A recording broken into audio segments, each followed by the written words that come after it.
advertisement mail voting registration data reveals that more than 100,000 conservatives changed their party affiliation in the wake of Capitol riots by Donald Trump's supporters, according to a recent analysis by the New York. The January registration data indicates that in the weeks since the attempted coup, nearly 140,000 Republicans had quit the party in 25 states that had readily available data, The Times reported on Wednesday. Get push notifications with news, features and more.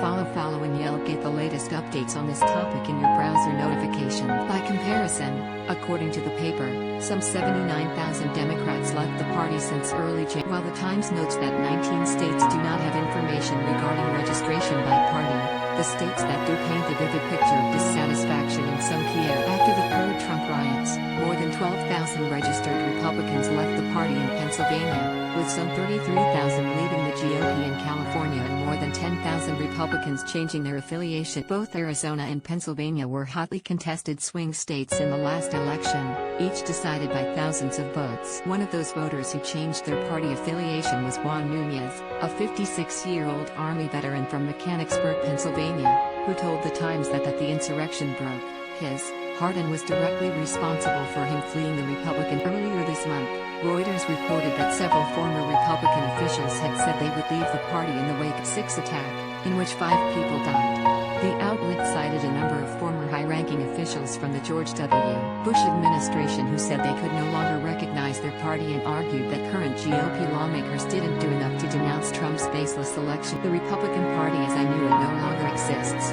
Ginny Garou, who served as the Undersecretary of the Treasury for Terrorism and Financial Intelligence under Bush, told Reuters. It called it the cult of Trump.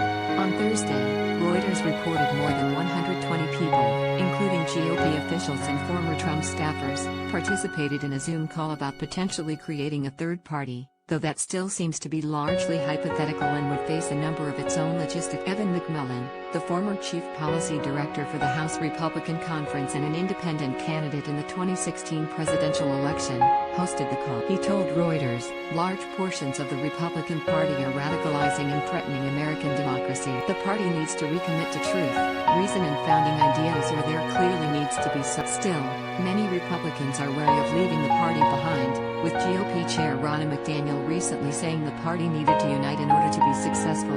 Those elected Republican officials who have broken with the Trump win have faced backlash and the threat of primary challengers in their next elections, and the former president remains popular with his base. Poland found that, while Trump wasn't successful in his bid for re-election, he did turn out higher than normal numbers of small-town and rural voters, a statistic that many in the party well. What's more, he highlighted the strength of Republicans down ballot in November when he was at the top of the ticket, a string of victories that surprised many observers, given how Republicans had fared in the 2018 election when Trump was not on the ticket. But some current Republican lawmakers have also expressed frustration with the party's refusal to denounce Trump amid his most incendiary behavior, including how he encouraged his supporters before the Capitol. Last week, Republican Representative Adam Kinzinger urged his fellow GOP lawmakers in an op-ed to convict Trump at his Senate impeachment. Ultimately, 7 Republican senators voted guilty, which was less than the 17 needed. If the GOP doesn't take a stand, the chaos of the past few months,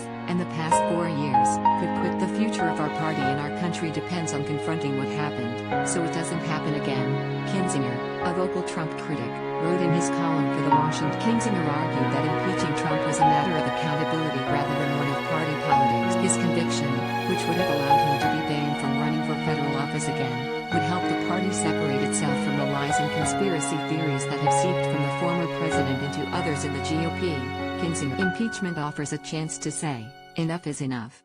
It ought to force every American, regardless of party affiliation, to remember not only what happened on 6, but also the path that led there, Kinzinger wrote. After all, the situation could get much worse, with more violence and more division that cannot be overcome. The further down this road we go, the closer we come to the end of America as